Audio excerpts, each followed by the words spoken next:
खुलुमबाय आं सिबिरानि ब्रह्म गोजोन फुंबिलिनि बयनिसिमबो गाहाम हामलायनायखौ जासिहरनाय थाबाय नोंथांमोननि थाखाय आं माखासे खौरां लानानै फैबावबाय अन्नानै भिडिअखौ जोबजासिम नायलांदो थार खौरां होनो हायोब्ला 2 लाख रां होनाय जागोन होननानै साननैसो सिगां तिनसुकिया पुलिसजों फोसावजानाय सानै दुथांखौ हमनो हाबाय मख'नो गोनांदि थांनाय 14 मेआव तिनसुकिया जिल्लानि दिगबैनि थिंराय हाथायाव सानै पालसार बाइकजों फैनाय दुथांफोरा ग्रेनेड खुबैदोंमोन जाय ग्रेनेड बेफ्रुनाय जाथायजों सानै सुबुंनि जिउ खहा जादोंमन मुङा सरजित तालुकदार आरो सन्दीप सिंह बेनि जाथायनि दायनिगिरिखौ पुलिसा मैया हमनो हाबाय मुंफोरा फारियै हिरेन गगৈ एबा रवि एबा मनु लोखि फोथारनि गुबुन सासेनि मुङा रनजित चांमाई बे ग्रेनेड बेफ्रुनाय जाथायजों आल्फा उदखारि हान्जाया जेबो लोब्बा गैया होननानै गांसे प्रेस रिलिजनि गेजेरजों रोखायै फोरमायदोंमोन नाथाय हमजानाय दायनिगिरि सानैया आल्फानि गोख्रों मावथिफोर आरो बे ग्रेनेड खुबैनाय जाथायखौ आल्फानि सिनियर लिडारनि थिननायावनो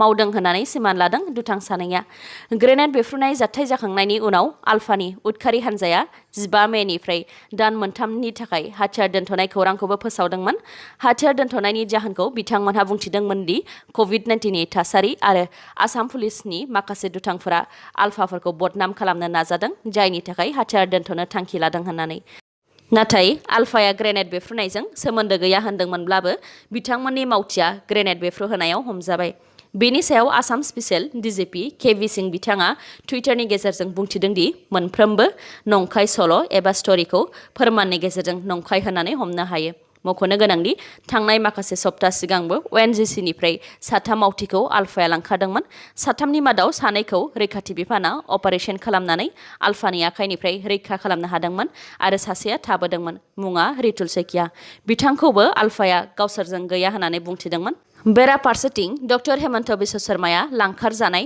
रितुल सैकियाखौ म्यानमाराव दङ आरो मोजाङैनो दङ होननानै बुंथिदोंमोन नाथाय आफादनि मुं लानायनिफ्राय गोजानाव थादोंमोन लांखारजानाय रितुल सैकियाखौ गोलाव सम आल्फानि आखायाव गैया होननानै बुंथिनानै लानायनि उनाव आल्फाया मैयासो लांखारजानाय रितुल सैकियाखौ गावसोरनि आखायाव दं होननानै सिमान लादों कारिगावनिफ्राय क'क्राझार फारसे फैनाय लामानि फाख्रिगुरि गामि आरो देबोरगावआव थानाय स्पीड ब्रेकारखौ एरखुदों सोरखारनि PWD बिफाना जायखौ लानानै दुखु मोननाय फोरमायदों फाख्रिगुरि गामिनि रायजो राजाफ्रा बिथांमोनहा फोरमायथिनाय बायदिब्ला सारियालि बे लामायाव स्पीड ब्रेकार थानायनि थाखायसो बिथांमोनहा एसेब्लाबो रैखाथि मोननो हादोंमोन मानोना सिगांनि समाव बे लामायाव स्पीड ब्रेकार गैयैयाव गोबां सुबुंफोरा एक्सिडेन्ट जाबोदों जायखौ बिथांमोनहा मेगनजों नुबोदों आरो गोबां एक्सिडेन्ट जानायफोरखौ मदद खालामबोनांदों बेबायदि जाथाय जाबाय थाग्रा जायगानिफ्राय सोरखारनि PWD बिफाना स्पीड ब्रेकार बोखारनायखौ फोरमायनायजों लोगोसे बिथांमोनहा रैखाथि गैला होननानैबो फोरमायथिदों बेनिखायनो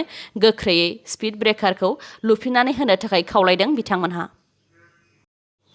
जिनाहारि खालामजाखांनायनि उनाव थांनाय 17 मे अदेबानि समबाराव गावनि जिउखौ फोजोबस्रांनानै लानाय जाथायनि दायनिगिरिखौ चिरां पुलिसा हमबाय जाथाय जानायनि 24 घन्टानि गेजेरावनो चिरांनि एडिशनेल SP प्रकाश मेथिनि दैदेननायाव रुनिकाटानि CI आरो बेंटल थानानि ICआ दायनिगिरि प्रबिन नार्जारिखौ हमबाय चिरां पुलिसा मिथिहोनाय बायदिब्ला जिनाहारि खालामनायनि दायाव बेंटल कलेजनि फिल'सफि आयदानि लोगो फोरोंगिरि प्रबिन नार्जारिखौ IPC आरो POCSO' protection of children from sexual offences act नि गुबुन गुबुन सेक्सननि सिङाव एरेस्ट खालामदों मख'नो गोनांदि चिरां जिल्लानि 1 नं सालबारि गामिनि अजय नार्जारिनि फिसाजो थाखो 10 आव फरायनाय 16 बोसोर बैसोनि लाइमोना चिरां जिल्ला बेंटल पुलिस आउटपस्टनि सिङाव थानाय थुक्राझाराव बिगुमै जानाय फोरोंगिरि प्रबिन नार्जारिनि न'आव थानानै सोलोंथाइ लादोंमोन बे खाबुखौ लानानैनो दुथां प्रबिन नार्जारिया लाइमोनखौ जिनाहारि खालामदोंमोन भारतनि मुंदांखा रेसलार एबा खमलायग्रा सुशील कुमार जाय खारखुमानानै दङ बेनि खौरांखौ दिल्ली पुलिसनो हरनो हायोब्ला 1 लाख रां बान्था मोननो हागोन मख'नो गोनांदि थांनाय 4 मेआव भारतनि मुंदांखा खमलायग्रा सुशील कुमार आरो बारग' जुनियर नेशनेल रेसलिं चेम्पियन सागर राणा बिथांमोननि गेजेराव निउ दिल्लीनि छत्रसाल स्टेडियामनि पार्किं लटनि बाहेरायाव बुलायलायनाय जादोंमोन जाय बुलायलायनायजों रेसलार सागर राणा बिथाङा गिबियाव गाज्रियैनो जोखोम जाग्रोदोंमोन उनाव देहा फाहामसालियाव जिउ खोमाहैदों बे मार्डार केसखौ लानानै दिल्ली कर्टआ मोनसे वारेन्ट इस्यु खालामदोंमोन। बेनि सायावनो दिल्ली पुलिसआ सुशील कुमार आरो बे जाथायजों लोब्बा थानाय अजय सानैखौबो दिल्ली पुलिसआ नागिरगासिनो दङ। सानैबो दायनिगिरिया खारखुमानानै दङ। बेनिखायनो दिल्ली पुलिसआ गुबै दायनिगिरि सुशील कुमारनि खौरां हरनो हायोब्ला 1 लाख बान्था आरो अजयनि खौरां हरनो हायोब्ला 50,000 रां बान्था होगोन होननानै फोसावदों। मख'नो गोनांदि मुंदांखा खमलायग्रा सुशील कुमारआ 2012 मायथाइयाव लन्दन अलिम्पिक्सआव सिलभार मेडेल मोननो हादोंमोन आरो बेनि सिगां 2008 मायथाइयाव बीजिं अलिम्पिक्सआव ब्रन्ज मेडेल मोननो हादोंमोन। क्रेफ्टनजों डेभेलप खालामजानाय पाबजिनिनो गुबुन भार्जन बेटलग्राउन्ड्स मबाइल इन्डिया भिडिअ गेमनि प्रि रेजिस्ट्रेशना मैयानिफ्राय जागायबाय। जायफोर अनलाइन भिडिअ गेम गेलेनो मोजां मोनो आरो दासिमबो प्रि रेजिस्ट्रेशन खालामाखै बिथांमोनहा प्ले स्ट'राव थांनानै प्रि रेजिस्टार खालामहैनो हागोन। नाथाय क्रेफ्टना बेटलग्राउन्ड्स मबाइल इन्डिया भिडिअ गेमखौ बेखेवथ'वाखै। जेब्ला बेखेवगोन अब्ला नटिफिकेशन फैगोन। बेनि उनावनो डाउनल'ड खालामनानै नोंथांमोनहा गेलेनो हागोन। बेटलग्राउन्ड्स मबाइल इन्डिया भिडिअ गेमा पाबजिनि गुबुन मोनसे भार्जन। बेनि फीचार्स आरो आउटफिटफोराबो एसे गुबुन जागोन। जायनाखि बेटलग्राउन्ड्स मबाइल इन्डियाखौ भारतनि गेलेगिरिफोरनि थाखाय बानायनाय जादों। बेनिखायनो बे गेमाव भारतनि सायाव बिथा खालामनानै गेमनि फीचार्सफोर आरो प्लेयारफोरनि गाननाय जोमनायखौबो भारतनि बायदिनो होनाय जागोन। बेनि अनगायैबो बे गोदान भार्जनाव थैनि रङा गोजानि जायगायाव गोथां जागोन। गेलेगिरिफोरनि इनफरमेशननि सायाव रैखाथि होनाय जागोन। लोगोसे 18 बोसोर बैसोनि उन्दैसिन गेलेगिरिफोरा बिमा बिफानिफ्राय गनायथि लानांगोन आरो सानसेयाव 3 घन्टाल' गेलेनो हागोन। मैया 18 मे बर' बिजों सान। मैयानि गोथार सानाव दुलाराय बर' फरायसा आफाद आरो बर' थुनलाइ आफादा 59थि बर' बिजों साननि गाहाम हामलायनायखौ बावहरदों। लोगोसे बर' राव आरो बिजोंखौ जौगासार होनाय आरो फेहेरनायाव गोख्रों आरो सांग्रांथियै बावसोमनानै खामानि मावनाय गेदेमा दैदेनगिरि, गासै आफाद, फोरोंगिरि, फरायसा, दिथागिरि, थुनलाइगिरि, लिरगिरि आरो बर' बिजोंखौ अनसायग्रा रायजो राजा बयनिसिमबो दुलाराय बर' फरायसा आफादा खुलुमनायखौ बावहरदों। मख'नो गोनांदि 1963 मायथाइनि 18 मेयाव बर' रावा आसामनि गुदि फरायसालियाव बिजों महरै गनायथि मोनदोंमोन। 1985 मायथाइयाव बर' रावा लोगो राव महरै फोसावजादोंमोन आरो 2003 मायथाइयाव 8थि सिडिउलनि फारिलाइयाव थिसनजादोंमोन। मख'नो गोनांदि 2011 मायथाइनि सेन्सासनि बायदिब्ला आसामाव गासै 3,12,05,576 सुबुंफोर दङ। बेनि मादाव 14,16,125 सुबुंफोरा बर' राव रायज्लायग्रा, 1,50,95,797 सुबुंफोरा एसामिस राव रायज्लायग्रा, 90,24,324 सुबुंफोरा बेंगली राव रायज्लायग्रा आरो 21,01,435 सुबुंफोरा हिन्दी राव रायज्लायग्रा। आसामनि सोलोंथाइ बिफाननि मन्थ्रि डक्टर रनज पेगु बिथाङा सोलोंथाइ बिथिंनि सायाव माखासे गोनांथार खोथा फोसावदों। बेनि मादाव सेथियाव दङ आसामाव जाय फरायसालिफ्रा सोरखारि गनायथि मोनबाय नाथाय फोरोंगिरि आरो स्टाफफोरा दासिमबो दान बान्था मोननो हायाखै बिथांमोनहा फैगौ 1 जुननिफ्राय दान बान्था एबा दरमाहाखौ मोननो हासिगोन। नैथियाव दङ रायजोआव स्कुल आरो कलेजफोराव लांदां जानानै थानाय पस्टफोरखौ थाबैनो आबुं खालामनो थाखाय मोनसे गोदान रिक्रुटमेन्ट पलिसि लाबोगोन।